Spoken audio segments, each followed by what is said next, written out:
ബിസ്മില്ലാഹിർ റഹ്മാനിർ റഹീം. യസ്വയസ് അവതരിപ്പിക്കുന്ന വിശുദ്ധ റമളാൻ, വിശുദ്ധ ഖുർആൻ റമളാൻ ക്യാമ്പയിൻ.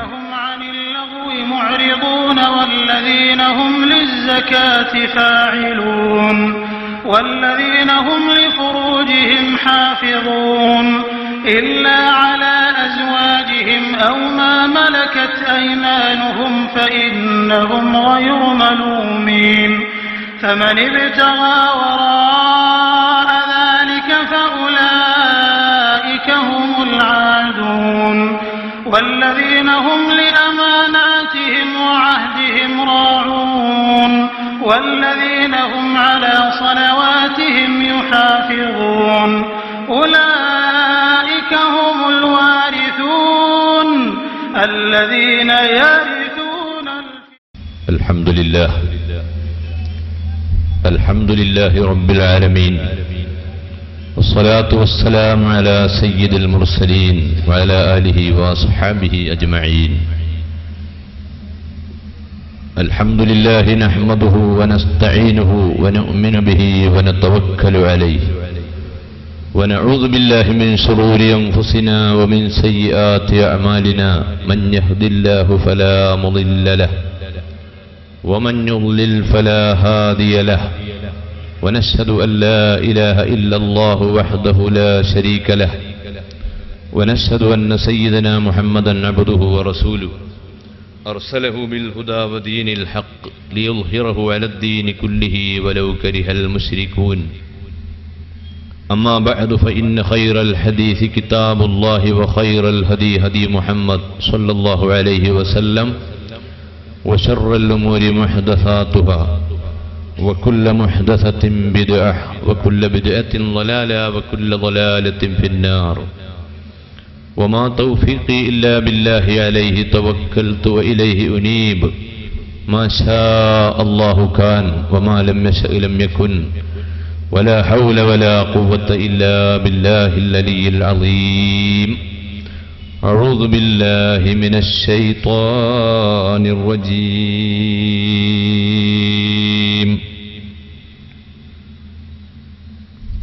بسم الله الرحمن الرحيم.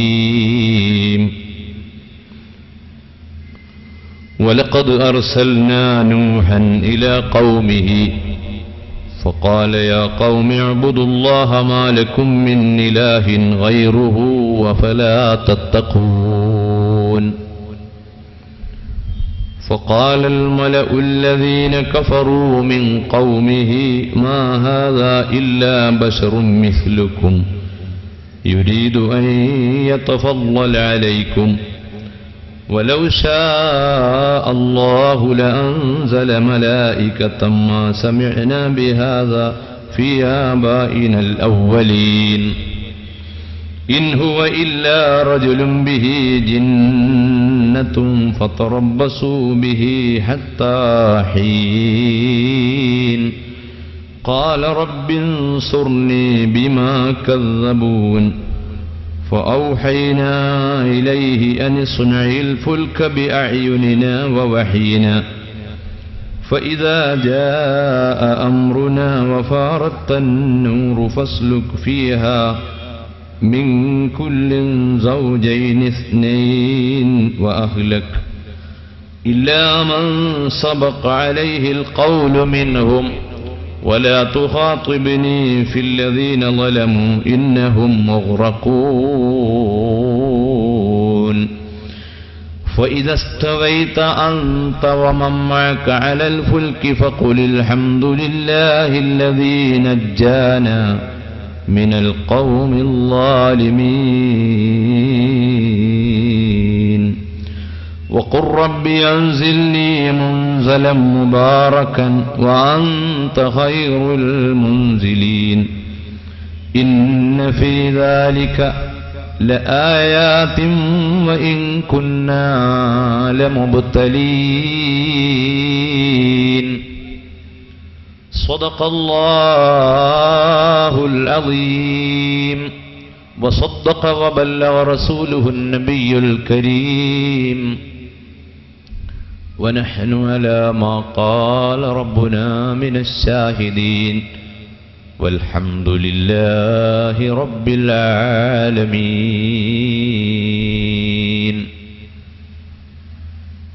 قال رسول الله صلى الله عليه وسلم: المسلم من سلم الناس من لسانه ويده. صدق رسول الله صلى الله عليه وسلم. ആദരണീയരായ ഹാഫിൽ കുഞ്ഞി മുഹമ്മദ് മുസ്ലിയാർ, ഈ വേദിയിൽ സന്നിഹിതരായ സാദാത്തുക്കൾ, പണ്ഡിതന്മാർ, ഉമറാക്കൾ, പ്രിയപ്പെട്ട സഹോദരന്മാർ, സഹോദരികൾ, സുഹൃത്തുക്കളെ, വിശുദ്ധ റമളാൻ ഉപയോഗപ്പെടുത്താൻ തീരുമാനിച്ച സത്യവിശ്വാസികൾക്ക് ഇസ്ലാമിക ദർശനങ്ങൾ എന്താണെന്ന് അന്വേഷിക്കുവാൻ താൽപ്പര്യമുള്ള ആളുകൾക്ക് ഉപകാരപ്പെടുന്ന ഒരു വിജ്ഞാന വിരുന്നാണ് കൊടുവള്ളിയിൽ സംഘടിപ്പിച്ചിട്ടുള്ളത്. ഇന്നലെ തുടക്കം കുറിച്ച ഈ പരിപാടി വളരെ പ്രധാനപ്പെട്ട ഒരു വിഷയം ഇന്ന് ചർച്ച ചെയ്യുകയാണ്. കരുണാവാരിധിയായ റബ്ബ് അവൻ പൊരുത്തപ്പെടുന്ന കാര്യങ്ങൾ മാത്രം പറയാൻ, കേൾക്കാൻ, ഉൾക്കൊള്ളാൻ ഈ മാസത്തിന്റെ ഹക്ക് കൊണ്ട് നമുക്ക് സൗഭാഗ്യം പ്രദാനം ചെയ്യുമാറാകട്ടെ. വിശുദ്ധ ഖുർആനിൽ ഏറെ പ്രാധാന്യമുള്ള സൂറത്തുൽ മുഅ്മിനൂൻ എന്ന അധ്യായത്തിലെ തുടക്കത്തിലെ ഏതാനും വചനങ്ങൾ ഉപയോഗപ്പെടുത്തിക്കൊണ്ട് പശ്ചാത്തലമാക്കി ഇന്നലെ നാം വിശ്വാസിയുടെ അടയാളങ്ങൾ സംസാരിക്കുകയുണ്ടായി. സൂറത്തുൽ മുഅ്മിനൂൻ എന്ന അധ്യായത്തിലെ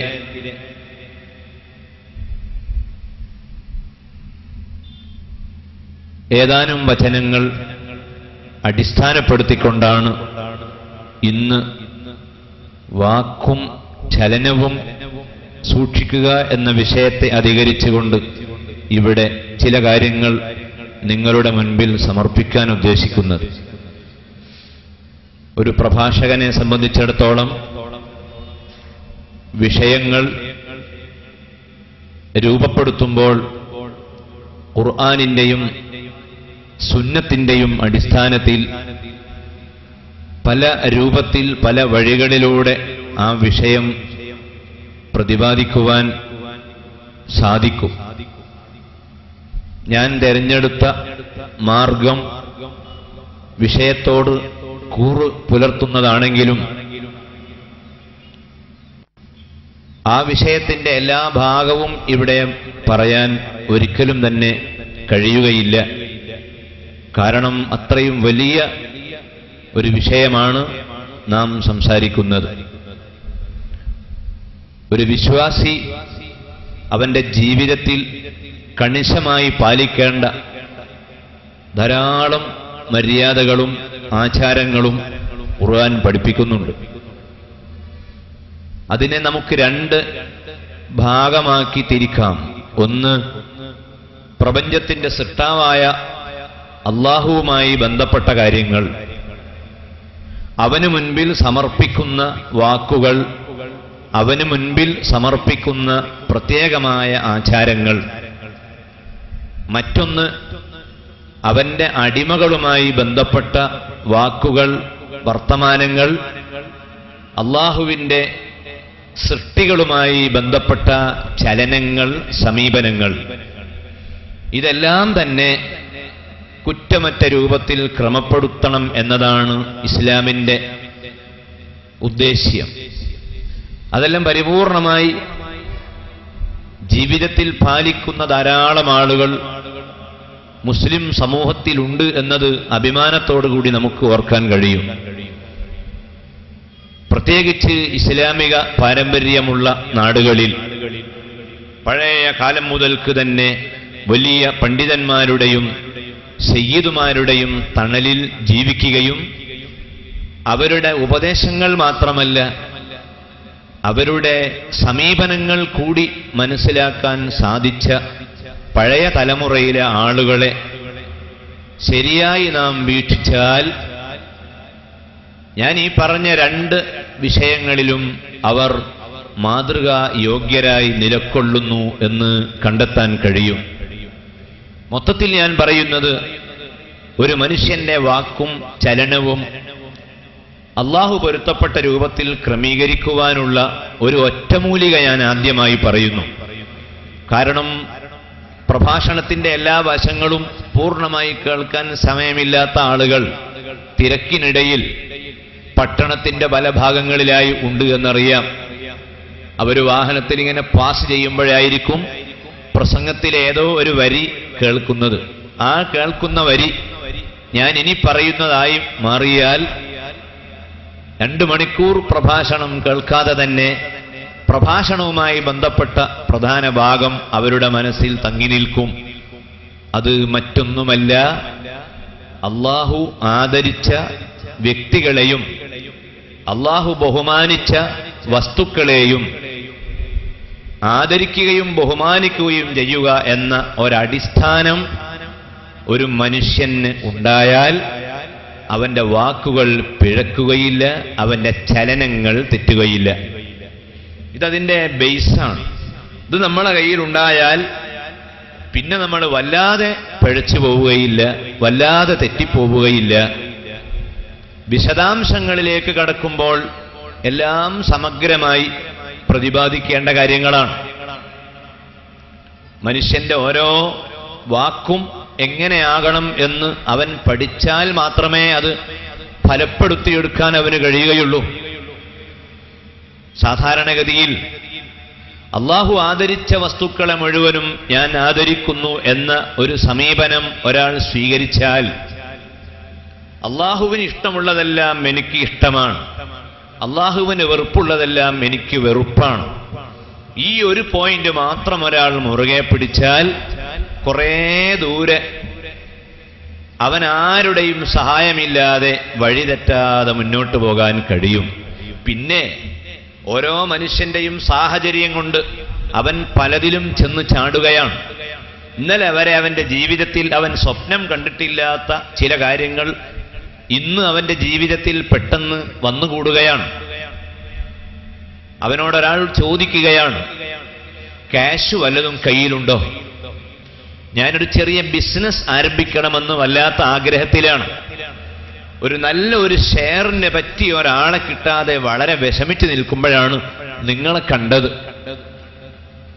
ആ ഷെയറിൽ നിങ്ങളും നമ്മളൊരു പങ്കാളികളായി ഈ കച്ചവടം സ്വരൂപിച്ച് മുന്നോട്ട് കൊണ്ടുപോവുകയാണെങ്കിൽ അതിന്റെ പേരിൽ വലിയ ലാഭങ്ങളും വിജയങ്ങളൊക്കെ കൊയ്തെടുക്കാൻ കഴിയും എന്ന് പറഞ്ഞുകൊണ്ട് ഒരാൾ നമ്മെ സമീപിക്കുകയാണ്.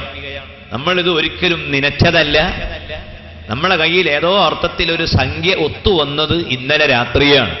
ഇന്ന് രാവിലെയാണ് ഒരാൾ നമ്മോട് ഇങ്ങനെ സംസാരിക്കാൻ വരുന്നത്. സ്വാഭാവികമായും പെട്ടെന്ന് ഒരു മറുപടി പറയാൻ കഴിയാതെ എന്താണ് അയാളോട് സംസാരിക്കേണ്ടത്, അയാളുമായി ഏത് ബന്ധമാണ് തരപ്പെടുത്തേണ്ടത് എന്നറിയാതെ നമ്മളൊന്ന് അന്താളിക്കും. ഇത് ഞാൻ ചെറിയ ഉദാഹരണം പറയുന്നത്, ഇതുപോലെ പെട്ടെന്നുണ്ടാകുന്ന വിഷയങ്ങളിൽ നമ്മുടെ സംസാരങ്ങളും ചലനങ്ങളും സമീപനങ്ങളും എങ്ങനെയായിരിക്കണം എന്നതിനെപ്പറ്റി നാം പഠിക്കുക തന്നെ വേണം. പഠിക്കാഞ്ഞാൽ അപകടത്തിൽ സംഭവിക്കും. 220 കൊല്ലം ഇബാദത്ത് ചെയ്ത ഒരു വ്യക്തി, 200-ലധികം കൊല്ലം ഒരാൾ ഇബാദത്ത് ചെയ്തു, നന്നായി അധ്വാനിച്ചു, ധാരാളം അമലുകൾ അയാൾ ചെയ്തു. നിസ്കാരമുണ്ട്, നോമ്പുണ്ട്, ഹജ്ജുണ്ട്, സക്കാത്തുണ്ട്, ഖുർആൻ പാരായണം ചെയ്യുന്നുണ്ട്. ഈ കർമ്മങ്ങളെല്ലാം ചെയ്ത് 200-ലധികം കൊല്ലം ഒരാൾ ജീവിച്ചു. അയാളെപ്പറ്റി ഇനി ആളുകൾക്ക് ഒരു കുറ്റവും പറയാനില്ല. ആളുകളൊക്കെ പറയും, ഇന്ന വ്യക്തിയെ പോലെ മനുഷ്യ നീ നന്നാകണം എന്ന് ആളുകൾ അയാളെ നോക്കിയിട്ട് ചൂണ്ടിക്കാണിച്ച് പറയാറുണ്ടായിരുന്നു.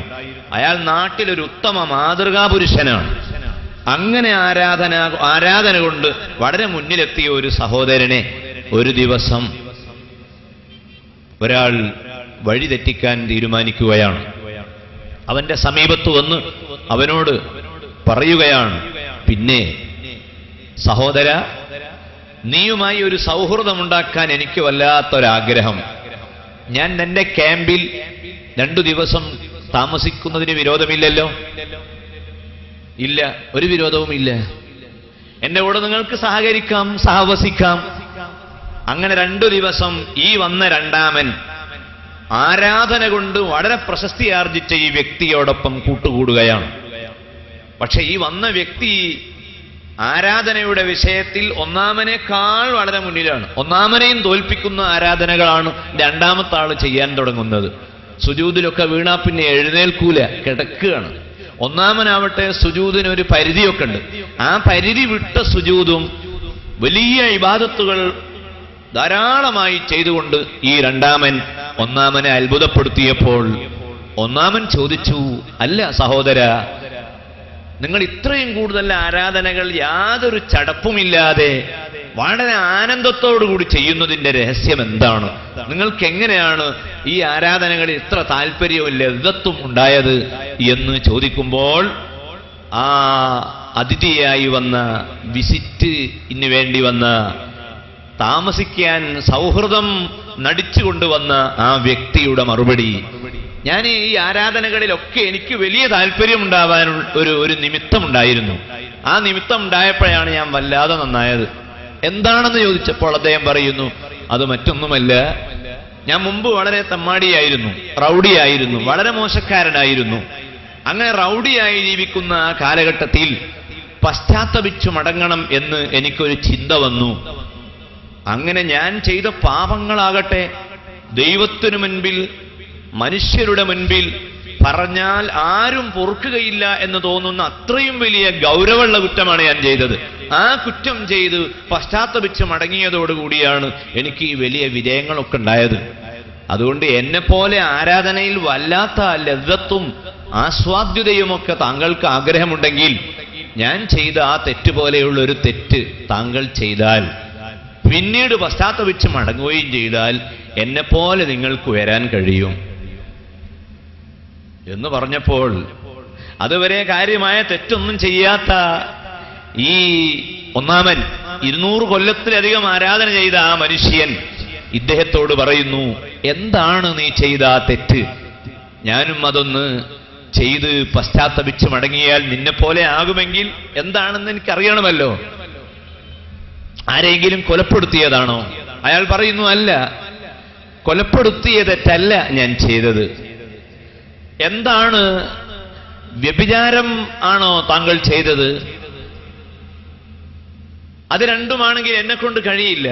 കാരണം ഒരു വ്യക്തിയെ, പച്ചയായ മനുഷ്യനെ ഒരു കാരണവുമില്ലാതെ പോയി വെട്ടിക്കൊന്നു എന്ന ഒരു കുറ്റം നീ ചെയ്ത് പശ്ചാത്തപിച്ച് മടങ്ങിയതിന് ശേഷമാണല്ലോ നിനക്ക് വലിയ മാറ്റങ്ങൾ ഉണ്ടായത്.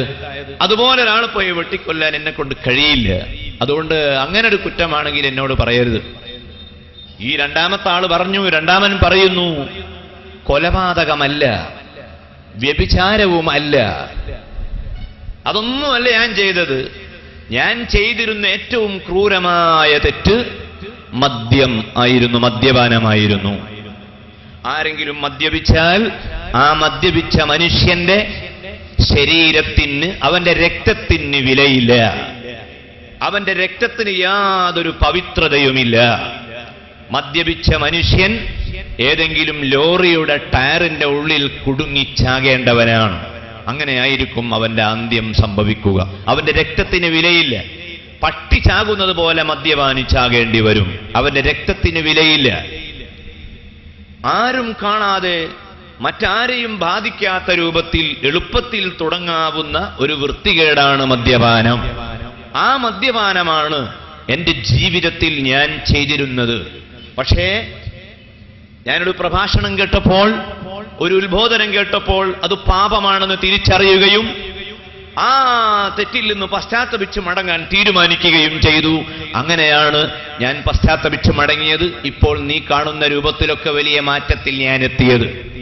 അപ്പൊ ഒന്നാമൻ പറഞ്ഞു, എങ്കിൽ ഇതൊരു സുഖമുള്ള പരിപാടിയാണല്ലോ.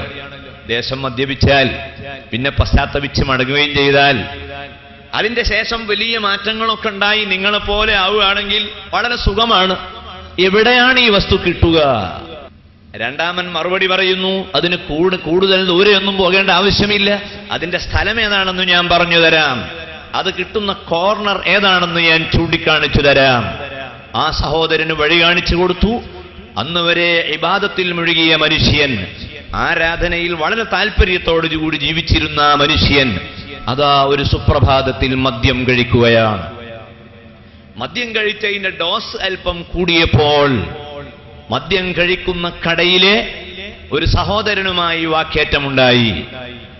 ആ വഴിയിലൂടെ കടന്നു പോകുന്ന ഒരു പെണ്ണിനെ കയറി പിടിച്ചു. ഡോസ് കൂടിയാൽ പിന്നെ എന്തു ചെയ്യണം, ചെയ്തുകൂടാ എന്നതിന് നിയന്ത്രണമൊന്നുമില്ലല്ലോ. ആ പെണ്ണുമായി പിടിയും വലിയുമായി അവളുടെ ശരീരത്തിൽ കയറി. പിന്നെ അവിടെ നടക്കുന്നത് തോന്നിയവാസങ്ങളാണ്. ആ തോന്നിയവാസം നടന്നുകൊണ്ടിരിക്കുമ്പോൾ അവളുടെ ഭർത്താവ് കയറി വരികയും ആ ഭർത്താവ് ഈ മദ്യം കഴിച്ചുകൊണ്ടിരിക്കുന്ന ഈ മനുഷ്യനെ കുത്താനൊരുങ്ങുകയും ചെയ്തപ്പോൾ ഇവൻ ആ പെണ്ണിന്റെ ഭർത്താവിനെ കുത്തി, അവൻ ചത്തു. അങ്ങനെ മദ്യം കഴിച്ച കാരണം കൊണ്ട് വ്യഭിചാരവും നടന്നു, കൊലപാതകവും നടന്നു. അവനെ നേരെ ജയിലിൽ കൊണ്ടുപോവുകയാണ്. ഇത് പറയുമ്പോൾ ഇതൊരു ചിത്രീകരണമായി നമുക്ക് തോന്നാൻ പാടില്ല. കിതാബുകളിൽ മഹാന്മാരായ പണ്ഡിതന്മാർ ഉദ്ധരിച്ച ഒരു സംഭവമാണ്. ആരാണ് സഹോദരന്മാരെ ഈ കടന്നു വന്ന ആൾ? ഈ വിസിറ്റിന് വേണ്ടി വന്ന ആൾ ആരാണ്? ഏറ്റവും നല്ല ഇബാദത്ത് ചെയ്ത് അള്ളാഹുവിന്റെ പൊരുത്തം കരസ്ഥമാക്കിയെന്ന് ഉറപ്പിച്ച മനുഷ്യനെ പിഴപ്പിക്കാൻ വേണ്ടി കടന്നു വന്ന ആൾ ഇബ്ലീസുൽ ലഈനാണ്. അവൻ മനുഷ്യന്റെ രൂപത്തിൽ കടന്നു വന്നതാണ്. ഞാൻ ഈ പറഞ്ഞതിന്റെ അർത്ഥം, ധാരാളം നിസ്കാരം നിർവഹിച്ചു, ഇബാദത്തെടുത്തു, കൊല്ലങ്ങളായി ഞാൻ നോമ്പ് നോൽക്കുന്നു, തറാവീഹ് എനിക്ക് മുടങ്ങാറില്ല, നിസ്കാരത്തിന്റെ വിഷയം വളരെ റെഡിയാണ് എന്നൊക്കെ ആരെങ്കിലും കരുതുന്നുവെങ്കിൽ അവരൊക്കെ വഞ്ചിക്കപ്പെടാൻ സാധ്യതയുണ്ട്. അതുകൊണ്ട് സാധാരണക്കാർ ഈ വിശുദ്ധ റമദാനിൽ ഒരു തീരുമാനമെടുക്കുക, പടച്ചവനെ എന്റെ അവസാനം എനിക്ക് നന്നായി കിട്ടണം. ഞാൻ ഇൽമു കുറവാണ്, ഇബാദത്ത് കുറച്ചുണ്ട്, ഇൽമു എനിക്കുണ്ടായാലേ വിവിധ സന്ദർഭങ്ങളിൽ എന്നെ ചതിക്കാൻ വേണ്ടി മനഃപൂർവമോ അല്ലാതെയോ വരുന്നവരുടെ കെണിവലകളിൽ നിന്ന് രക്ഷപ്പെടാൻ എനിക്ക് കഴിയണമെങ്കിൽ എനിക്ക് ഇൽമു വേണം. ആ ഇൽമിന് വേണ്ടിയുള്ള ദാഹം സാധാരണക്കാരുടെ മനസ്സിൽ വേണം. ഈ പ്രഭാഷണം കേൾക്കുന്ന പണ്ഡിതന്മാർ, ഞാനടക്കമുള്ള ഇൽമു ഉള്ള പണ്ഡിതന്മാർ മനസ്സിലാക്കേണ്ടത്, ഇൽമു കൊണ്ട് ഉപകാരമുണ്ടാകണമെങ്കിൽ ഇബാദത്ത് ഇൽമിലേക്ക് ചേർന്നാലേ ഇൽമു കൊണ്ട് വിജയമുള്ളൂ. അതുകൊണ്ട് സമൂഹത്തിലെ എല്ലാവരും അധ്വാനിക്കണം. സാധാരണക്കാർ ഇബാദത്തിനോടൊപ്പം ഇൽമിനെ കൂട്ടണം. പണ്ഡിതന്മാർ ഇൽമിനോട് ആരാധനയുടെ അളവ് വർദ്ധിപ്പിച്ചുകൊണ്ട് അവരും മുന്നോട്ട് വരണം. വാക്കും ചലനവും നന്നാക്കാൻ നമുക്ക് കഴിയണമെങ്കിൽ അടിസ്ഥാനപരമായി ഒരു കാര്യമുണ്ടായാൽ ഒരു പരിധിവരെ നമുക്ക് പോകാം. അല്ലാഹു തആല ആ ഒരു അടിസ്ഥാനം നമ്മളെ ഖൽബിൽ ഉറപ്പിച്ചു തരട്ടെ. അതാണ് അഹ്ലുസ് സുന്നത്തി വൽ ജമാഅ. അതായത് അല്ലാഹു ആദരിച്ച എല്ലാ വ്യക്തികളോടും എനിക്ക് ബഹുമാനമാണ്, അല്ലാഹു ആദരിച്ച എല്ലാ വസ്തുക്കളോടും എനിക്ക് ആദരവാണ്. ഞാനൊരു പണ്ഡിതനെയും കുറ്റം പറയാനില്ല, ഞാനൊരു സയ്യിദിനെയും ചീത്ത പറയാനില്ല, ഞാനൊരു മുഅ്മിനെയും ഗീബത്ത് പറയാനില്ല എന്ന ഒരു തീരുമാനം ഒരു വ്യക്തിക്കുണ്ടായാൽ തന്നെ അവന്റെ വാക്കും ചലനങ്ങളും ഒരു പരിധിവരെ അവരെ നിയന്ത്രിക്കാൻ കഴിയും. എന്നാൽ പെട്ടെന്നുണ്ടാകുന്ന പല സമീപനങ്ങളിലും വഴിതെറ്റിപ്പോകാൻ സാധ്യതയുള്ളതുകൊണ്ട് എങ്ങനെയാണ് അള്ളാഹുവും നമ്മളും തമ്മിൽ വാക്കുകൊണ്ട് എങ്ങനെ ബന്ധപ്പെടണം, ജനങ്ങളും നമ്മളും തമ്മിൽ വാക്കുകൊണ്ട് എങ്ങനെ ബന്ധപ്പെടണം, സമീപനം കൊണ്ട് നമ്മൾ ഏത് ശൈലി സ്വീകരിക്കണം എന്ന ഒരു പഠനം ആധുനിക കാലഘട്ടത്തിൽ ഇസ്ലാമിക സമൂഹത്തിന് അനിവാര്യമാണ്. കാരണം ഒരു കാലഘട്ടം ഉണ്ടായിരുന്നു, ഒരു 100 കൊല്ലം മുൻപ്, 200 കൊല്ലം മുമ്പ് നമ്മുടെ നാടുകളിലുള്ള ജനങ്ങൾ തീരെ മിണ്ടാത്തവർ ആയിരുന്നു. മിണ്ടൂല, വളരെ മിണ്ടാതിരിക്കാൻ കാരണം ഭാഷ അറിയില്ല. ഭാഷ അറിയാത്തത് തന്നെ മിണ്ടാതിരിക്കാൻ കാരണം. പക്ഷേ ഭാഷ അറിയാഞ്ഞാൽ ഒരു ഗുണം അതുകൊണ്ട് ലഭിക്കും, വഴി തെറ്റാനുള്ള സാധ്യത വളരെ കുറവാണ്. ഭാഷകൾ പലതും അറിയുന്നവർക്ക് വഴി തെറ്റാനുള്ള സാധ്യത വളരെ കൂടുതലാണ്. ഉദാഹരണം, കോഴിക്കോട് റെയിൽവേ സ്റ്റേഷനിൽ ഒരാൾ വന്ന് നിൽക്കുന്നു, അവനോട് വേറെ ഒരാൾ ഡൽഹിയിൽ നിന്നോ കാശ്മീരിൽ നിന്നോ വന്ന് ട്രെയിനിൽ യാത്ര ചെയ്ത് വന്ന ആൾ പ്ലാറ്റ്ഫോമിൽ വന്ന് എന്തോ ചോദിക്കുന്നു. ഇവൻ ഒരു ഭാഷയും അറിയില്ല. അതുകൊണ്ട് ഒന്നും പറയുന്നില്ല, പ്രശ്നമൊന്നുമില്ല. ഒരു ഗീബത്തോ നമീമത്തോ ഒരു കേസോ വരാനില്ല. ഭാഷ അറിയാവുന്നവനാണെങ്കിലല്ലേ അവിടെ പ്രശ്നങ്ങൾ വരുന്നുള്ളൂ. അതുകൊണ്ട് തന്നെ പഴയ കാലഘട്ടത്തെ അപേക്ഷിച്ച് ഈ കാലഘട്ടത്തിൽ മനുഷ്യൻ കേടുവരാൻ കൂടുതൽ സാധ്യതയുണ്ട്. ഇമാം ഷാഫിഈ റഹ്മത്തുള്ളാഹി അലൈഹി പറഞ്ഞത് ഇവിടെ ശ്രദ്ധേയമാണ്. എല്ലാവരും പഠിക്കുക. ഈ പ്രഭാഷണം കേട്ട് സദസ്സിൽ നിന്ന് പിരിഞ്ഞു പോകുമ്പോൾ നമ്മുടെ നാവിന് ഒരു ചെറിയ നിയന്ത്രണം ഉള്ളതുപോലെ നമുക്ക് അനുഭവപ്പെടണം. അല്ലാഹു റബ്ബുൽ ഇസ്സത്ത് അവന്റെ മഹാന്മാരോടുള്ള ബഹുമാനം കൊണ്ട് നമുക്കെല്ലാവർക്കും ഇത്തരം വിജ്ഞാന സദസ്സുകൾ രണ്ട് ലോകത്തും ഉപകാരമുള്ള അമലുകളാക്കി തരട്ടെ. ഇമാം ഷാഫിഈ പറയുന്നു, ഖൈറുൽ കലാമി അസ്സുംതു, സംസാരങ്ങളുടെ കൂട്ടത്തിൽ ഏറ്റവും നല്ലത് മൗനം ദീക്ഷിക്കലാണ്. ഇത് വല്ലാത്തൊരു അലങ്കാരമുള്ള പ്രയോഗമാണ്. സംസാരത്തിന്റെ കൂട്ടത്തിൽ ഏറ്റവും നല്ലത് മിണ്ടാതിരിക്കലാണെന്ന് പറഞ്ഞാൽ അതിന് സംസാരമെന്ന് പറയില്ലല്ലോ. അതെ, സംസാരിക്കണമെന്ന് കരുതുന്ന ഘട്ടങ്ങളിൽ സംസാരിച്ചേ തീരൂ. സംസാരിക്കൽ അനിവാര്യമാണ്. അങ്ങനെ സംസാരിച്ചാൽ ഗുണമുണ്ട് എന്ന് അഭിപ്രായമുള്ള കാര്യങ്ങൾ മാത്രമേ സംസാരിക്കാൻ പാടുള്ളൂ.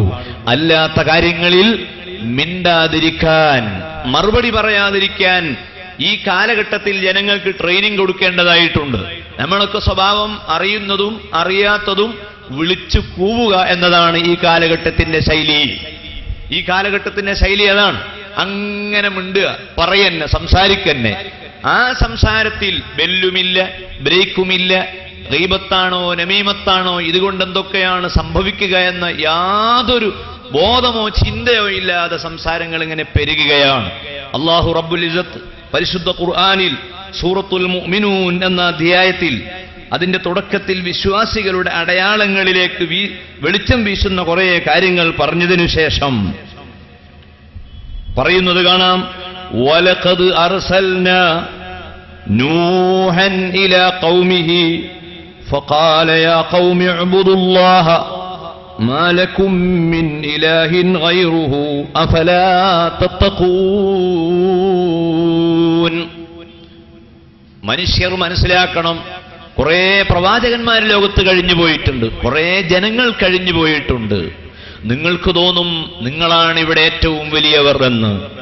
ഈ കാലഘട്ടത്തിലെ മനുഷ്യന് പലപ്പോഴും തോന്നാറുണ്ട്, ഞങ്ങളാണ് ഏറ്റവും മിടുക്കന്മാർ, ഞങ്ങളാണ് വമ്പന്മാർ. ഇന്ന് കൊടുവള്ളിയിലൂടെ നമ്മുടെ നാടുകളിലൂടെ നടക്കുന്ന മനുഷ്യന് അവരൊരു പക്ഷേ വിദ്യാഭ്യാസപരമായി വളരെ മുന്നിലാണ്. അവന് ഗ്രാജുവേഷനും പോസ്റ്റ് ഗ്രാജുവേഷനും എല്ലാം ഉണ്ട്. അവന് നല്ല ജോലിയുണ്ട്, നല്ല ശമ്പളമുണ്ട്, ഗൾഫിൽ അത്യാവശ്യം നിലവാരമുള്ള പണിയുണ്ട്, നല്ല സൗന്ദര്യവും ആരോഗ്യവുമുണ്ട്. ഇതെല്ലാം കിട്ടുമ്പോഴേക്ക് മനുഷ്യന് ചിലപ്പോൾ തോന്നും, ഞാൻ തരക്കേടില്ല, ഞാൻ എല്ലാറ്റിനും മതിയായവനാണ്. ആ ചിന്തയുള്ള മനുഷ്യനോട് അവന്റെ വാക്കുകൾ നിയന്ത്രിക്കണമെന്നോ അവന്റെ ചലനങ്ങൾ ക്രമീകരിക്കണമെന്നോ പറഞ്ഞാൽ പെട്ടെന്നൊന്നും അവന്റെ തലയിൽ അത് കയറുകയില്ല. കാരണം നീ ആരാണിത് പറയാൻ? എന്റെ ഖബറിൽ നീ കടന്നോ, എന്റെ ഖബറിൽ ഞാൻ കിടക്കാം എന്ന ധിക്കാരമുള്ള മറുപടി പറയുന്ന ഒരവസ്ഥയിലേക്ക് നമ്മൾ നീങ്ങിയിട്ടുണ്ടെങ്കിൽ ഈ അധ്യായത്തിൽ അല്ലാഹു നമുക്ക് പഠിപ്പിച്ചു തരികയാണ്, ഓ മാനവ സമൂഹമേ, ഇന്നലത്തെ പ്രഭാഷണത്തിൽ ഞാൻ ഉണർത്തിയതുപോലെ ഇസ്ലാം എന്ന് പറഞ്ഞാൽ മുസ്ലിമീങ്ങൾക്ക് വേണ്ടി മാത്രമുള്ള ഉപദേശമല്ല. നമ്മുടെ ഈ പ്രഭാഷണം മുസ്ലിമീങ്ങൾ മാത്രം കേൾക്കട്ടെ എന്നതല്ല നമ്മുടെ വിചാരം. ഇതേതെല്ലാം മതസമുദായങ്ങൾ കേൾക്കുന്നുവോ അവരെല്ലാം കേൾക്കണം. ആരെല്ലാം ഇത് ഉൾക്കൊള്ളാൻ തയ്യാറാകുന്നുവോ അവരൊക്കെ തയ്യാറാവണം. ആരെയും നാം മടിച്ചേൽപ്പിക്കുന്നില്ല. പക്ഷേ മുസ്ലിമീങ്ങളോട് നമുക്കൊരു കാര്യം പറയാനുണ്ട്. നിങ്ങൾ ഇതിൽ മെമ്പർഷിപ്പ് എടുത്തവരാണ്, ഈ പ്രസ്ഥാനത്തെ ഉൾക്കൊണ്ടവരാണ്. നിങ്ങളിത് പാലിച്ചേ തീരൂ. ഇത് പാലിക്കാത്ത പക്ഷം ദേശീയ പതാക ആദരിക്കാത്ത ഒരു ഇന്ത്യൻ പൗരനെ ഏത് രൂപത്തിലാണോ രാഷ്ട്രം കൈകാര്യം ചെയ്യുക അതുപോലെ പ്രപഞ്ചത്തിന്റെ സൃഷ്ടാവായ അല്ലാഹു കൈകാര്യം ചെയ്യും. ആ ഭാഗത്തേക്ക് എന്റെ പ്രസംഗം ഞാൻ കൊണ്ടുപോകുന്നില്ല. പാപത്തിന്റെ ശമ്പളം എന്ന പേരിൽ കൊണ്ടോട്ടിയിലാണ് ഇൻഷാ അല്ലാഹ് ശിക്ഷാ വകുപ്പുമായി ബന്ധപ്പെട്ട കാര്യങ്ങൾ പറയാൻ ഉദ്ദേശിച്ചത്. ഞാൻ ആ ഭാഗം ഇവിടെ പറയുന്നില്ല. സാന്ദർഭികമായി ഉണർത്തട്ടെ, ആരാണോ ഏതൊരു മുസ്ലിമാണോ ഇസ്ലാമിന്റെ മര്യാദകൾ കാറ്റിൽ പറത്തുന്നത് അവൻ തക്കതായ ശിക്ഷ ലഭിക്കുക തന്നെ ചെയ്യും. വിശുദ്ധ ഖുർആൻ ഇവിടെ ആധുനിക ലോകത്തുള്ള എല്ലാ സമൂഹത്തോടും പറയുന്നു, നിങ്ങളെ മുമ്പ് ധാരാളം പ്രവാചകന്മാര് കഴിഞ്ഞുപോയിട്ടുണ്ട്. മെസപ്പൊട്ടോമിയൻ സംസ്കാരം ഇവിടെ കഴിഞ്ഞുപോയതാണ്. സിന്ധു നദീതട നാഗരികത ഇവിടെ കഴിഞ്ഞുപോയതാണ്. അതുപോലെ മറ്റു ധാരാളം കൾച്ചറുകൾ ഇവിടെ കടന്നുപോയിട്ടുണ്ട്. കൺഫ്യൂഷ്യസിന്റെ കൾച്ചർ ഇവിടെ കഴിഞ്ഞതാണ്. ചൈനീസ് സംസ്കാരം ഇവിടെ കഴിഞ്ഞതാണ്. മോഹൻജദാരോ നാഗരികത ഇവിടെ കഴിഞ്ഞതാണ്. ആ നാഗരികതകളെപ്പറ്റി നാം പഠിച്ചു നോക്കുമ്പോൾ അവയുടെ ചുരുളുകൾക്കുള്ളിൽ കഴിയുന്ന വലിയ വലിയ വ്യക്തികളെ നമുക്ക് കാണാം, വലിയ മഹാന്മാരെ നമുക്ക് കാണാം, വലിയ ജനതകളെ നമുക്ക് കാണാം. അതിൽപ്പെട്ടൊരു വ്യക്തിയാണ് ബഹുമാനപ്പെട്ട നൂഹ് നബി അലൈഹിസ്സലാം. ആ നൂഹ് നബി അലൈഹിസ്സലാം പ്രവാചകനായി കടന്നു വന്നപ്പോൾ ആ പ്രവാചകൻ ജനങ്ങളോട് പറഞ്ഞ വാക്ക് ഏറ്റവും ശക്തിയുള്ളൊരു വാക്ക്. നബിമാര് മുഴുവനും അങ്ങനെയാണ്, അവരെ സമീപനം അതാണ്. നമുക്കറിയാം, ശ്രീകൃഷ്ണൻ വേദോപദേശവുമായി കടന്നു വന്ന കാലഘട്ടത്തിൽ കൃഷ്ണന്റെ ഉപദേശം സ്വീകരിക്കാൻ തീരെ മടി കാണിച്ച അർജുനൻ, ആ അർജുനൻ തുടക്കത്തിൽ തമ്മാടിയായിരുന്നു. പക്ഷേ കൃഷ്ണന്റെ ഉപദേശം കേൾക്കാൻ ഇടവന്നപ്പോൾ അർജുനനിൽ മാറ്റമുണ്ടായി. മാറ്റത്തിന് വിധേയമായ ആ ഒരു പശ്ചാത്തലം ഒരുക്കിയത് ഭഗവത്ഗീത എന്ന ഭഗവാന്റെ പാട്ട് എന്നറിയപ്പെടുന്ന ഭഗവാന്റെ ഉപദേശങ്ങളായിരുന്നു, കൃഷ്ണന്റെ ഉപദേശങ്ങളായിരുന്നു. പക്ഷെ ആ കൃഷ്ണനെയും ശ്രീരാമനെയും ഒക്കെ പേര് കേൾക്കുമ്പോൾ നമ്മൾ അലൈഹിസ്സലാം എന്ന് പറയാത്തത്, അല്ലെങ്കിൽ അവരുടെ പേരിൽ തർലിയത്ത് ചെല്ലാത്തത്, അവരുമായി ബന്ധപ്പെട്ട വ്യക്തമായ ചരിത്രം നമ്മുടെ മുൻപിൽ ഇല്ലാത്തത് കൊണ്ടാണ്. വ്യക്തമായ ചരിത്രം, അവരുടെ ജനനവും അവരുടെ ജീവിതവും അവരുടെ സംസ്കാരവും അവരുടെ മരണവും അവരുടെ ഖബറുകളും ഉൾക്കൊള്ളുന്ന ഒരു ചിത്രം നമ്മുടെ കയ്യിലുണ്ടായിരുന്നുവെങ്കിൽ അവരും ഏറ്റവും കൂടുതൽ ആദരിക്കപ്പെടുന്ന പ്രവാചകന്മാരുടെ പട്ടികയിൽ വരുമായിരുന്നുവെന്ന് ആദം ഹസ്രത്ത് വെല്ലൂര് ബാഖിയാത്തു സാലിഹാത്തിന്റെ പ്രിൻസിപ്പാൾ എഴുതിയ ഒരു കൃതിയിൽ ആ വിവരം രേഖപ്പെടുത്തിയിട്ടുണ്ട്. പ്രിയപ്പെട്ട സഹോദരന്മാരെ, അപ്പൊ ധാരാളം മനുഷ്യന്മാരിവിടെ കഴിഞ്ഞു പോയിട്ടുണ്ട്. അവരെല്ലാം കടന്നു വന്ന കാലഘട്ടങ്ങളിൽ അവരുടെ കാലഘട്ടങ്ങളിലെ ജനങ്ങളോട് അവർ പറഞ്ഞ ഉപദേശം ഈ അധ്യായത്തിൽ അള്ളാഹു പറയുകയാണ്, യാ ഖൗമി ഉഅ്ബുദുല്ലാഹ. ഇതാണ് പറയാനുള്ളത്, ഇതിലപ്പുറമൊന്നും പറയാനില്ല, എല്ലാം ഇതിൽ പെട്ട് കഴിഞ്ഞു. യാ ഖൗമി, നൂഹ് നബി അലൈഹിസ്സലാം പറയുന്നു, എന്റെ ജനങ്ങളെ, ഉഅ്ബുദുല്ലാഹ, നിങ്ങൾ സൃഷ്ടാവായ കർത്താവായ അള്ളാഹുവിനെ നിങ്ങൾ ബഹുമാനിച്ചു കൊള്ളണം, അവന് നിങ്ങൾ ആരാധനകൾ അർപ്പിച്ചു കൊള്ളണം. നിങ്ങളുടെ ശരീരം നിങ്ങളുടേതല്ല, നിങ്ങളുടെ ശരീരത്തിലെ അവയവങ്ങൾ നിങ്ങൾ വില കൊടുത്തു വാങ്ങിയതല്ല. എന്റെ കീശയിലുള്ള ഈ പേന, ഇത് വിൽക്കുവാൻ എനിക്ക് അധികാരമുണ്ട്. എന്നാൽ എന്റെ മുഖത്തുള്ള എന്റെ കണ്ണ് വിൽപ്പന നടത്താൻ എനിക്ക് അധികാരമില്ല. എന്റെ കിഡ്നി വിൽപ്പന നടത്താൻ എനിക്ക് അധികാരമില്ല. കാരണം അത് പ്രകൃതിദത്തമാണെന്ന് ഭൗതികവാദികൾ പറയുമ്പോൾ പ്രപഞ്ചത്തിന്റെ സൃഷ്ടാവായ അള്ളാഹു നൽകിയ സമ്മാനങ്ങളാണ്. ആ അള്ളാഹുവാണ് നമ്മോട് പറയുന്നത്, മനുഷ്യ സമൂഹമേ, നിങ്ങൾ എന്നെ ബഹുമാനിച്ചു ജീവിച്ചാൽ, എന്റെ ഉപദേശങ്ങൾ നിങ്ങൾ സ്വീകരിക്കാൻ തയ്യാറായാൽ, അതിന്റെ പേരിൽ ഒരു കുറവ് നിങ്ങൾക്ക് വരൂല, നിങ്ങൾക്ക് നിലവാരം കൂടുകയേ ഉള്ളൂ. അതിന്റെ ഉദാഹരണമല്ലേ ഈ റമദാൻ. ഈ റമദാനിൽ നോമ്പ് നോറ്റത് കൊണ്ട് നമുക്ക് ഏതെങ്കിലും സമൂഹത്തിലോ ഏതെങ്കിലും നാട്ടിലോ വല്ല അപമാനവുമുണ്ടോ? കൊടുവള്ളി അങ്ങാടിയിൽ നോമ്പ് നോറ്റവന് വല്ല അപമാനവും സഹിക്കേണ്ടി വരുന്നുണ്ടോ? ഒരു ഗവൺമെന്റ് ഓഫീസിൽ കുറെ സ്റ്റാഫുണ്ട്, 4 സ്റ്റാഫ് നോമ്പ് നോറ്റിരിക്കുന്നു, 2 സ്റ്റാഫ് ആകട്ടെ നോമ്പ് നോറ്റിട്ടില്ല. ആ ഓഫീസിലെ ഡിപ്പാർട്ട്മെന്റിന്റെ ഹെഡ് ഏറ്റവും കൂടുതൽ ബഹുമാനിക്കുന്നത് ഈ നോമ്പ് നോറ്റ വ്യക്തിയെയാണ്.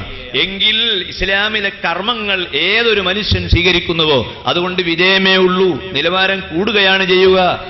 നൂഹ് നബി അലൈഹിസ്സലാം പറയുന്നു, ഉഅ്ബുദുല്ലാഹ, നിങ്ങൾ അല്ലാഹുവിനെ ഇബാദത്ത് ചെയ്യണം, നിങ്ങൾ അവനെ ബഹുമാനിക്കണം, അവനെ നിങ്ങൾ ആരാധിക്കണം. ആരാധന എന്ന് പറഞ്ഞാൽ അതിന്റെ അർത്ഥം സമർപ്പണമെന്നാണ്. എന്ന് പറഞ്ഞാൽ നമ്മളെ കയ്യിലുള്ള നമ്മളെ ഈ ശരീരം അത് ദൈവത്തിന് നാം സമർപ്പിക്കുക, അള്ളാഹുവിന് നാം സമർപ്പിക്കുക. നമ്മുടെ കഴിവുകൾ അള്ളാഹുവിന് നമ്മൾ സമർപ്പിക്കുക.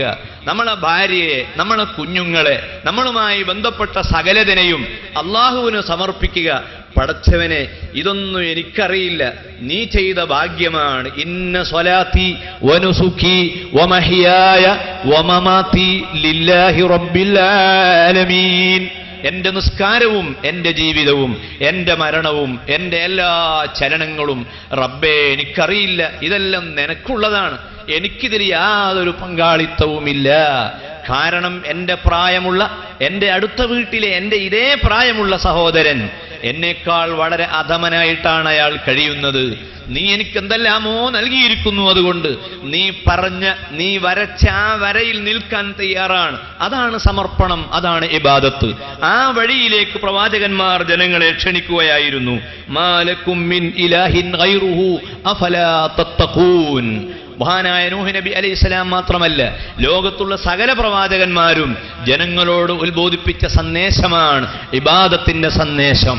അവരതിനു വേണ്ടി ഉപയോഗിച്ചൊരു ചെറിയ വാക്കുണ്ട്, ഒരു വലിയ വാക്കുണ്ട്, ലാ ഇലാഹ ഇല്ലല്ലാഹ് മാലക്കും മിൻ ഇലാഹിൻ ഗൈറുഹു.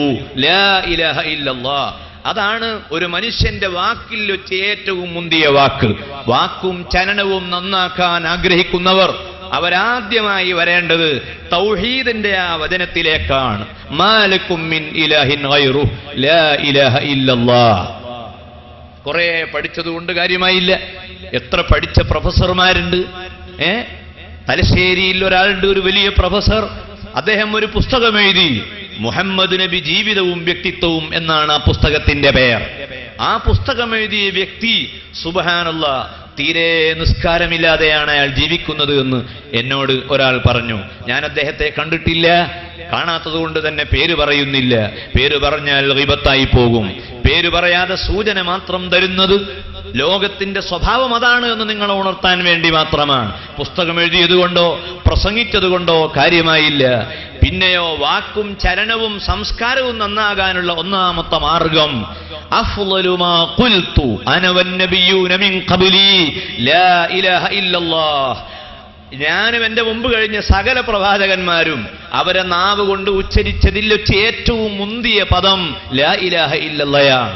അതൊരു മനുഷ്യൻ ഉച്ചരിച്ചാൽ, അതൊരു മനുഷ്യൻ മുറുകെ പിടിച്ചാൽ, അതൊരാൾ ആവർത്തിച്ചാൽ ആ മനുഷ്യന്റെ വാക്ക് പൊരുത്തമുള്ള വാക്കായി മാറും. ഞാൻ എന്റെ കരളിന്റെ കഷ്ടങ്ങളായ സഹോദരന്മാരോട് പറയുന്നു, ആ ലാ ഇലാഹ ഇല്ലല്ലാഹ് എന്ന വാക്ക് നമ്മുടെ പള്ളികളിൽ മഗ്രിബ് നിസ്കാരം, ആ മഗ്രിബിന്റെയും സുബഹിന്റെയും ആ രണ്ട് നിസ്കാരങ്ങളിൽ മഗ്രിബ് നിസ്കാരം കഴിഞ്ഞ് അതിൽ നിന്ന് അത്തഹിയ്യാത്തുവിൽ നിന്ന് സലാം വീട്ടിയാൽ കാല് തെറ്റിക്കാതെ അത്തഹിയ്യാത്തുവിൽ ഇരിക്കുന്ന എങ്ങനെയാണോ അതേ ഇരുത്തത്തിൽ നിന്ന് തെറ്റിക്കാതെ ഒട്ടും തെറ്റാതെ മഗ്രിബ് നിസ്കരിച്ച ഉടനെ ലാ ഇലാഹ ഇല്ലല്ലാഹ് വഹ്ദഹു ലാ ശരീക ലഹു ലഹുൽ മുൽക്കു വലഹുൽ ഹംദു യുഹ്യി വയുമീത് വഹുവ അലാ കുല്ലി ഷൈഇൻ ഖദീർ എന്ന് 10 വട്ടം ഒരാൾ ചൊല്ലിയാൽ, ആ വാക്ക് 10 വട്ടം ഒരാൾ ചൊല്ലിയാൽ അയാളുടെ ജീവിതത്തിൽ ഉണ്ടാകുന്ന മാറ്റങ്ങൾ ഇമാം ബുഖാരിയുടെ ഹദീസിൽ കാണാം. ആ മനുഷ്യന് മുഹയ്യത്ത് അൻഹു സയ്യിആതുഹു, അവന്റെ പാപങ്ങൾ അല്ലാഹു മായ്ച്ചു കളയുന്നതാണ്. മാത്രവുമല്ല ആ മനുഷ്യന്റെ പദവികൾ അല്ലാഹു ഉയർത്തുന്നതാണ്. കരുണാവാരിധിയായ റബ്ബ് ആ ഒരു വലിയ പൊരുത്തം നമുക്ക് പ്രദാനം ചെയ്യുമാറാകട്ടെ. മഗ്രിബ് സുബ്ഹ് ഈ 2 നിസ്കാരത്തിൽ നിന്ന് സലാം വീട്ടിയാൽ പുരുഷന്മാരാവട്ടെ സ്ത്രീകളാകട്ടെ 10 വട്ടം ലാ ഇലാഹ ഇല്ലല്ലാഹു വഹ്ദഹു ലാ ശരീക ലഹു എന്ന ദിക്ർ ചൊല്ലുക. വാക്കുകളിൽ വളരെ ഏറ്റവും മുന്തിയ വാക്ക് ഇതിനേക്കാൾ നല്ലൊരു വാക്ക് വേറെ പറയാനില്ല. നിസ്കാരം കഴിഞ്ഞ് സുബ്ഹാനല്ലാഹ് 33, അൽഹംദുലില്ലാഹ് 33, അല്ലാഹു അക്ബർ 33, 100ാമത്തേത് ലാ ഇലാഹ ഇല്ലല്ലാഹ്. അവിടെ 100ാമത്തേത് ലാ ഇലാഹ ഇല്ലല്ലാഹ് ഒരാൾ ചൊല്ലിയാൽ സമുദ്രത്തിലെ തിരമാലകളുടെ എണ്ണം കണക്കെ പാപങ്ങളുള്ള മനുഷ്യനായാലും ആ പാപങ്ങളൊക്കെ അല്ലാഹു അവന് പുറത്തു കൊടുക്കും.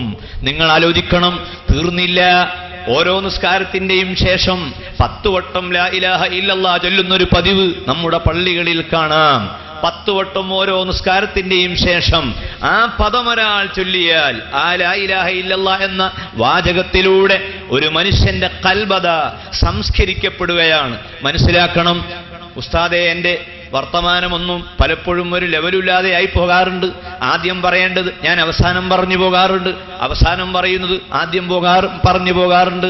നാളൊരാളോട് അടി കിട്ടി, അതിന്റെ മുമ്പ് ഒരാളോട് ചീത്ത കേൾക്കേണ്ടി വന്നു. എല്ലാറ്റിന്റെയും കാരണക്കാരൻ ഞാൻ തന്നെയാണ്. ഇതൊന്നും മാറ്റിയെടുക്കാൻ, ഇതൊന്നും ഇല്ലാതെയാക്കിയെടുക്കാൻ ഞാൻ എന്തു വേണം? അവനോട് ഒരാൾ ഉപദേശിച്ചു, ഞാൻ നിനക്ക് മലയാളത്തിൽ ഒരു ഡിക്ഷണറി വാങ്ങിത്തരാം, അത് പൂർണ്ണമായി വായിച്ച് മനസ്സിലാക്കി അതിൽ നിന്ന് നല്ല വാക്ക് മാത്രം പഠിക്കുക, അത് മാത്രം തിരഞ്ഞെടുത്ത് ഉപയോഗിച്ചാൽ മതി. ആ ഡിക്ഷണറി സന്തോഷത്തോടു കൂടി വാങ്ങി എല്ലാ ദിവസവും രാവിലെ ഡിക്ഷണറി വായിച്ചു നോക്കലാണ്. എന്നിട്ട് അത് വെച്ചിട്ടാണ് ആളുകളോട് അദ്ദേഹം സംസാരിക്കാറുള്ളത്. അവൻ ആ പുസ്തകം ശുപാർശ ചെയ്തവനും ഭ്രാന്ത്, ആ പുസ്തകം വായിച്ചു കൊണ്ടിരിക്കുന്ന അവൻ വലിയ ഭ്രാന്ത്. എല്ലാവർക്കും ഭ്രാന്ത് തന്നെ. അപ്പൊ വാക്കും പ്രവർത്തനവും നന്നാകാൻ ഡിക്ഷണറികൾ ഒരിക്കലും ഉപകാരപ്പെടുകയില്ല. പത്രവായന കൊണ്ട് ഒരിക്കലും നമ്മുടെ പദങ്ങൾ നന്നാകും. നല്ലൊരു വൊക്കാബുലറി നമുക്ക് നേടിയെടുക്കാൻ കഴിയും, ഒരു പദസമ്പത്ത് നമുക്കുണ്ടാക്കിയെടുക്കാൻ കഴിയുമെന്നല്ലാതെ എല്ലാറ്റിന്റെയും ചികിത്സ ആത്മീയ മേഖലയിലാണ്. കാരണം ഇസ്ലാം മതം ആത്മീയതയ്ക്ക് പ്രാധാന്യം നൽകിയ മതമാണ്. അള്ളാഹുവാണ് അത് അവതരിപ്പിച്ചത്, റബ്ബ് നൽകിയ സാധനമാണ്. ഒന്നും അറിയാത്ത, ഒരക്ഷരജ്ഞാനം പോലും ഇല്ലാത്ത ഒരു വലിയ മനുഷ്യനെ സംസ്കരിച്ചില്ലേ? കഫാക ബിൽ ഇൽമി ഫിൽ ഉമ്മി മുഅ്ജിസതൻ ഫിൽ ജാഹിലിയത്തി വത്തദീബി ഫിൽ യുത്മി മൗലായ സ്വല്ലി വസല്ലിം ദായിമൻ അബദാ അലാ ഹബീബിക കഫാക മുഅ്ജിസതൻ. ഖുർആനെ പറ്റി നിനക്ക് സംശയം വേണ്ട, ഇസ്ലാമിനെ പറ്റി നിനക്ക് സംശയം വേണ്ട, ഖുർആന്റെ സ്വാധീനവും ഇസ്ലാമിന്റെ സ്വാധീനവും നീ സംശയിക്കണ്ട. എങ്ങനെയാണത് വേരുപിടിച്ചത്? എങ്ങനെയാണത് ജനമനസ്സുകളിൽ സ്ഥാനം പിടിച്ചത്? ആ സന്ദേശം കൊണ്ടുവന്ന മഹാനായ സയ്യിദുൽ ബശർ ത്വാഹ റസൂലുള്ളാഹി സ്വല്ലല്ലാഹു അലൈഹി വസല്ലമ ഉമ്മിയാണ്. എഴുത്ത് അറിയില്ല, വായന അറിയില്ല, ഒരു മദ്രസയിലോ ഒരു സ്കൂളിലോ പോയില്ല. മഹാനായ റസൂലുള്ളാഹി മക്കയിൽ വരുന്ന കാലഘട്ടത്തിൽ അന്ന് എഴുത്തും വായനയും അറിയാവുന്ന ആളുകൾ 17 ആളുകൾ മാത്രമേ അന്ന് അറേബ്യയിൽ ഉണ്ടായിരുന്നുള്ളൂ. വെറും 17 ആളുകൾ മാത്രമേ അക്ഷരജ്ഞാനമുള്ളവർ ഉള്ളൂ. ആ അക്ഷരജ്ഞാനം അറിയാവുന്നവർ എപ്പോഴെങ്കിലും ഒരു സാഹിത്യം എഴുതിയാൽ ആ സാഹിത്യം കഅബാലയത്തിൽ കൊണ്ടുപോയി തൂക്കും. അങ്ങനെ തൂക്കുന്ന കവിതാ സമാഹാരങ്ങളാണ് അസ്സബുൽ മുഅല്ലഖാത്ത് എന്ന പേരിൽ പിന്നീട് അറിയപ്പെട്ടത്. അപ്പോൾ എഴുത്തും വായനയും അറിയുന്ന ആരുമില്ലാത്ത ഒരു കാലഘട്ടത്തിൽ ഒരു മനുഷ്യൻ വന്ന് ആ വായിൽ നിന്ന് വരുന്ന വാക്കേതാണ്? ഇഖ്റ, വായിക്കൂ, വായിക്കൂ. കണ്ടോ, തീരെ വായന പഠിക്കാത്ത ആൾ വായിക്കൂ എന്ന് ഉപദേശിക്കുവാൻ എങ്ങനെ കരുത്ത് നേടി? ആ കരുത്ത് അള്ളാഹു നൽകിയതാണ്. പ്രസംഗിക്കാനുള്ള കഴിവ് ഒരു മനുഷ്യൻ എങ്ങനെ ലഭിക്കുന്നു? അള്ളാഹു നൽകുന്ന കഴിവാണ്. മക്കളെ നിയന്ത്രിക്കാനുള്ള കഴിവ് ഒരു വ്യക്തിക്ക് എങ്ങനെ ലഭിക്കുന്നു? അള്ളാഹു നൽകുന്ന കഴിവാണ്. സ്വന്തം ഭാര്യയുമായി, സ്വന്തം മക്കളുമായി, അയൽക്കാരുമായി ദീർഘകാലമായി തെറ്റാതെ, അവരോട് പണങ്ങാതെ, പ്രശ്നങ്ങൾ ഉണ്ടാക്കാതെ ഭംഗിയായി ഒരാൾ ജീവിക്കുന്നു. അയാൾക്ക് എവിടെ നിന്ന് കഴിവ് ലഭിച്ചു എന്ന് ചോദിച്ചാൽ അള്ളാഹു നൽകുന്ന കഴിവാണ്. അല്ലാതെ നമ്മളെ പവർ കൊണ്ടോ, നമ്മളെ പദസമ്പത്ത് കൊണ്ടോ, നമ്മളെ വിദ്യാഭ്യാസം കൊണ്ടോ, നമ്മളെ കടലാസിന്റെ വലിപ്പം കൊണ്ടോ, നമ്മളെ സൗന്ദര്യം കൊണ്ടോ, നമ്മളെ തറവാട് കൊണ്ടോ നമ്മുടെ വാക്കുകളും ചലനങ്ങളും നന്നാക്കിയെടുക്കാൻ കഴിയില്ല.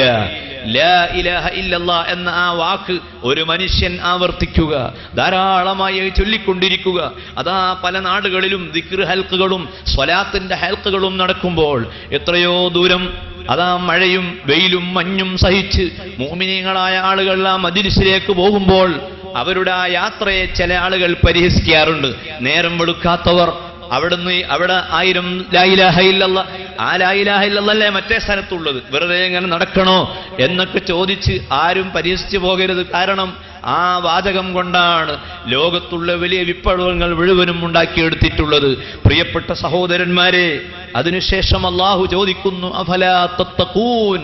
ഓ നൂഹ് നബി അലൈഹിസ്സലാം ജനങ്ങളോട് ആവശ്യപ്പെട്ടു, അഫലാ തത്തഖൂൻ, നിങ്ങൾ സൂക്ഷ്മത പുലർത്തുന്നില്ലേ? മഹാന്മാരായ പ്രവാചകന്മാരുടെ ഏറ്റവും പ്രധാനപ്പെട്ട ഉപദേശം, വെള്ളിയാഴ്ച പള്ളികളിൽ ലഭിക്കുന്ന ഉപദേശം, ഊസിക്കും ഇബാദല്ലാഹ് വഇയ്യായ ബിതഖ്വല്ലാഹ്. എല്ലാ പള്ളികളിലും ഖതീബുമാർ ഉപദേശിക്കുന്നത് അതാണ്. അത് മലയാളത്തിലാക്കിയത് കൊണ്ട്, മലയാളത്തിലായാൽ മനസ്സിൽ കൂടുതൽ തറക്കുകയും കൂടുതൽ ആവേശം പകരുകയും ചെയ്യും. അതുകൊണ്ട് അറബി ഭാഷയിലുള്ള ഖുത്ബ വേണ്ട എന്നും അത് പഴഞ്ചനാണ് എന്നും ചില കേന്ദ്രങ്ങൾ വാദിക്കുന്നുവെങ്കിൽ നാം ആത്മീയതയിൽ വിശ്വസിക്കുന്നവരാണ്. നബി സല്ലല്ലാഹു അലൈഹി വസല്ലമ ഏതൊരു സമയത്ത് ആ ഖുത്ബ നിർവഹിച്ചോ, ഏതൊരു ഭാഷയിൽ ആ ഖുത്ബ നിർവഹിച്ചോ, ഏതൊരു സമയത്ത് ഏതൊരു ദിവസം നിർവഹിച്ചോ, അതേ ദിവസത്ത് അതേ വെള്ളിയാഴ്ചകളിൽ ളുഹുറിന് ശേഷമുള്ള അതേ സമയങ്ങളിൽ ആ അറബി ഭാഷയിൽ തന്നെ നിർവഹിക്കുമ്പോൾ അവിടെ ഇങ്ങനെ ആവർത്തിക്കുന്ന ശബ്ദം തഖ്വ കൊണ്ടുള്ള തഖ്വ, തഖ്വ എന്ന് പറഞ്ഞാൽ എന്താണ്? പഴയ കാലഘട്ടങ്ങളിലുള്ള ഉസ്താദുമാര് മീസാൻ ഓതി കൊടുക്കുന്ന സമയത്ത് മുത്തഅല്ലിമീങ്ങൾക്ക് ഉപദേശം ചെയ്തു കൊടുക്കാറുണ്ടായിരുന്നു. റഹ്മാനായ റബ്ബേ, ഞങ്ങൾക്ക് ഇൽമു പഠിപ്പിച്ച, ഞങ്ങൾക്ക് ഇൽമിന്റെ വഴികൾ തുറന്നു തന്ന, ഞങ്ങളെ വിജ്ഞാനത്തിന്റെ വഴിയിലേക്ക് എത്തിച്ച ഞങ്ങളെ ഉസ്താദുമാർക്ക് ഈ മാസത്തിൽ ഞങ്ങൾ ദുആ ചെയ്യുന്നു, അവരുടെ പൊരുത്തം ഞങ്ങൾക്ക് നൽകണേ പടച്ചവനെ, അവരെയും ഞങ്ങളെയും സ്വർഗത്തിൽ ഒരുമിച്ച് കൂട്ടണേ അല്ലാഹുവേ. മീസാൻ എന്ന കിതാബ് ഓതിക്കൊടുക്കുന്ന സമയം ഫഅല ഫഅല ഫഅലു, നസറ നസറ നസറു, ലറബ ലറബ ലറബു എന്ന ഭാഷയുടെ പദങ്ങൾ പഠിപ്പിച്ചു കൊടുക്കുന്ന സമയത്ത് ആ കാലഘട്ടങ്ങളിലുള്ള ഉസ്താദുമാർ ജനങ്ങളുടെ നാവും ജനങ്ങളുടെ അവയവങ്ങളും വാക്കും ചലനങ്ങളും നന്നാക്കിയെടുക്കാൻ വേണ്ടി അന്നവർ പറയാറുള്ള ഒരു പദം ബർക്കത്തിന് വേണ്ടി ഞാനിവിടെ ഉണർത്തട്ടെ. ഇത്തഖാ യത്തഖീ, ഇത്തഖാ അസ്ലുഹു ഇവ്തഖാ, ഇത്തഖാ യത്തഖീ. അറബി ഗ്രാമർ പഠിപ്പിക്കുകയാണ്. ആ ഗ്രാമർ പഠിപ്പിക്കുമ്പോൾ ഉസ്താദ് പഠിപ്പിക്കുകയാണ്. എൻ്റെ ഉമ്മയുടെ ബാപ്പ മലയിൽ വീരാൻകുട്ടി മുസ്ലിയാർ, അദ്ദേഹത്തിന്റെ ഒരു അനുജൻ ഉണ്ണീൻകുട്ടി മുസ്ലിയാർ എന്നൊരു വലിയ പണ്ഡിതനുണ്ടായിരുന്നു മലപ്പുറം ജില്ലയിൽ. അദ്ദേഹം ആ കാലഘട്ടത്തിൽ ധാരാളം ദർസുകൾ സ്ഥാപിച്ചു. ഓരോ പള്ളിയിലും ചെന്ന് അപ്പള്ളിയിലുള്ള കാരണവന്മാരെ അടുത്തേക്ക് വിളിച്ച് അവരോട് പറയും, നമുക്കിതാ ഈ പള്ളിയിൽ ദർസിന് നല്ല സൗകര്യമുണ്ട്, അതുകൊണ്ട് നമുക്കിവിടെ ഒരു 5-10 മുത്തഅല്ലിമീങ്ങളെ ഇവിടെ താമസിപ്പിച്ച് നല്ലൊരു ദർസ് തുടങ്ങാം.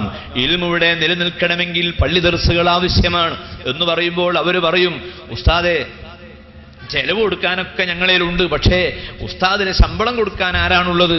അപ്പോൾ ഇദ്ദേഹം പറയും, പിന്നെ ഉമറാക്കളോട് പറയും, ഒരു കാര്യം, ഉസ്താദിന്റെ ശമ്പളം നിങ്ങൾ നോക്കണ്ട, അത് ഞാൻ ഏറ്റു, കാരണം ഞാൻ തന്നെയാണ് തൽക്കാലം മുദരിസായി ഇവിടെ നിൽക്കുന്നത്. അതോടുകൂടി അദ്ദേഹം പറഞ്ഞു, ഒരു കുടുങ്ങിയല്ലോ, അവര് അദ്ദേഹത്തെ തന്നെ മുദരിസായി വെക്കും. 2-3 മാസം അവിടെ മുദരിസായി നിൽക്കുമ്പോഴേക്ക് സാമ്പത്തികമായ വരുമാന മാർഗമുണ്ടാക്കി അദ്ദേഹം അടുത്ത പള്ളിയിലേക്ക് പോകും. അങ്ങനെ മലപ്പുറം ജില്ലയിൽ ധാരാളം പള്ളികളിൽ ദർസ് നടത്തിയ ഒരുപാട് മുദരിസുമാർ കഴിഞ്ഞ കാലങ്ങളിൽ ജീവിച്ചിട്ടുണ്ട്. അവര് ഭാഷ പഠിപ്പിക്കുമ്പോഴും അവരെന്ത് പഠിപ്പിക്കുമ്പോഴും അവർ ചെയ്യുന്ന പ്രവർത്തനം എന്താണ്? അള്ളാഹുവിനെ സൂക്ഷിച്ചു ജീവിക്കാൻ മനുഷ്യനെ ഉപദേശിക്കുകയാണ്. മഴക്കാലത്ത് കൊടയില്ലാതെ കുട്ടി സ്കൂളിലേക്ക് പുറപ്പെട്ടാൽ ബാപ്പയും ഉമ്മയും പറയാറുണ്ടല്ലോ, മോനെ കൊടയില്ലാതെ പോകല്ലേ എന്ന് പറയുമ്പോ കുട്ടി എന്താ പറയാ? അതൊന്നും വേണ്ട എന്ന് പറയും, മഴയൊന്നുമില്ല എന്ന് പറയും. ബാപ്പ പറയും, മഴ ഇപ്പോൾ ഇല്ലെങ്കിലും മഴക്കാലമാണ്, നിനക്ക് ആ മഴയെല്ലാമേറ്റ് ജലദോഷമാകും, അതുകൊണ്ട് ആ കൊടൊന്ന് പിടിച്ചോ. അങ്ങനെ വല്ലാതെ നിർബന്ധിച്ചാലേ ആ കുട്ടി കൊട കയ്യിൽ പിടിക്കുകയുള്ളൂ, അല്ലെങ്കിൽ ആ കുട്ടി നേരെ അങ്ങ് പോകും. പോയിട്ട് വൈകുന്നേരം മഴ നനഞ്ഞ് പുസ്തകവും നനഞ്ഞ് എല്ലാം നനഞ്ഞൊലിച്ചു വരുമ്പോ ബാപ്പ പറയും, കുഞ്ഞുമോനെ എന്നോട് ഞാൻ പറഞ്ഞില്ലായിരുന്നോ? ആ കുട്ടിന്റെ മറുപടി, അതതിന് ഇന്ന് മാത്രമേ മഴയുള്ളൂ, നാളെ പെയ്യൂല. ബാപ്പ പറയും, മോനെ ഇങ്ങനെ പറഞ്ഞാൽ നീ എങ്ങനെയാ രക്ഷപ്പെടുക? നമ്മൾ ആ പുസ്തകമൊക്കെ ഇനി ഞാൻ വാങ്ങിത്തരേണ്ടി വരില്ലേ? ഇതുപോലെ അമ്പിയാക്കന്മാര് ജനങ്ങളിങ്ങനെ ഉപദേശിച്ചു കൊടുക്കുന്നു, പണ്ഡിതന്മാരിങ്ങനെ പറഞ്ഞു കൊടുക്കുന്നു. എത്ര വഅളാണ് നമ്മൾ കേട്ടത്, എത്ര ഉപദേശമാണ് കേട്ടത്. ഈ കൊടുവള്ളി പരിസരങ്ങളിൽ എത്ര വഅളുകളാണ് കഴിഞ്ഞു പോയിട്ടുള്ളത്. ആ വഅളുകളിലെല്ലാം ഉപദേശം മഹാനായ നൂഹ് നബി അലൈഹിസ്സലാം അടക്കമുള്ള മഹാന്മാരായ പ്രവാചകന്മാരുടെ ഉപദേശങ്ങളാണ്. അഫലാ തത്തഖൂൻ, അഫലാ തത്തഖൂൻ, നിങ്ങൾ സൂക്ഷിക്കുന്നില്ലേ, നിങ്ങളൊന്ന് ശ്രദ്ധിക്കുന്നില്ലേ? ശ്രദ്ധിച്ചാൽ സൂക്ഷിച്ചാൽ ദുഃഖിക്കണ്ട. നിങ്ങൾ കാണുന്നില്ലേ നന്നായ എത്ര ആളുകളുണ്ട്. ഈ കേട് വന്നവർ ഉടനെ ആ കാര്യമാണ് ആലോചിക്കേണ്ടത്. ഈ പരിപാടി നേരത്തെ ഉദ്ഘാടനം ചെയ്ത റഹീം സാഹിബ് നിങ്ങളെ ശ്രദ്ധയിൽപ്പെടുത്തിയല്ലോ. ഒരു കാലഘട്ടത്തിലെ അവസ്ഥ ഈ കാലഘട്ടവുമായി താരതമ്യം ചെയ്യാൻ അദ്ദേഹം ഇവിടെ പറഞ്ഞല്ലോ. ഞാൻ എൻ്റെ സുഹൃത്തുക്കളോട് പറയട്ടെ, കേടുവന്നവർ അല്ലെങ്കിൽ ചീത്തയായ കൂട്ടുകെട്ടിൽ അകപ്പെട്ടവർ ഒരല്പസമയം ഇങ്ങനെ ആലോചിക്കുക, ഞാൻ ആരെ കൂടെയാണ് പോകേണ്ടത്? ഞാൻ ദുർമാർഗികളുടെ കൂടെയാണോ പോകേണ്ടത്? വാക്കുകൾ ദുരുപയോഗപ്പെടുത്തിയവരോടൊപ്പമാണോ ഞാൻ പോകേണ്ടത്? വേണ്ടാത്തത് പറഞ്ഞിട്ട് അടികിട്ടിയവരോടൊപ്പമാണോ ഞാൻ പോകേണ്ടത്?